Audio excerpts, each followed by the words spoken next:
తమిళ రాజకీయాల్లో త్వరలో సంచలనాలు నమోదు చేసుకోబోతున్నాయా అంటే అవునని చెప్తున్నాయి ద్రావిడ రాజకీయాలకు నీలమైన తమిళనాడు రాష్ట్ర రాజకీయాలు.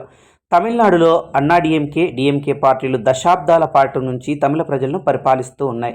మరి వారికి ప్రత్యామ్నాయంగా యాక్టర్ విజయ్ అయితే ఒక కొత్త పార్టీని పెట్టడం జరిగింది. ఆయన పార్టీకి విధి విధానాలు అలాగే జెండా ఒక పాటను కూడా ఆయన రూపొందించి మొన్న ఒక మీటింగ్లో అయితే విడుదల చేయడం జరిగింది. ఇక ద్రవిడ రాజకీయాల్లో యాక్టర్ విజయ్ ప్రస్థానం ప్రారంభమైందని చెప్పొచ్చు.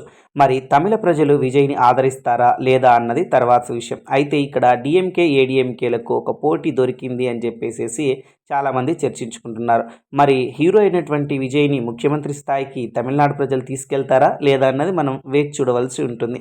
ఆంధ్రాలో పవన్ కళ్యాణ్ ఒక ప్రభంజనం సృష్టించాడు. మరి తమిళనాడులో విజయ్ కూడా ప్రభంజనం సృష్టిస్తాడా అన్నది వేచి చూడవలసినటువంటి అంశం. సో తమిళనాడు రాజకీయాల్లోకి వస్తున్న విజయ్ గారికి అయితే వెల్కమ్ చెప్దాం. అలాగే వచ్చే శుభాకాంక్షలు కూడా నవోదయం తరపు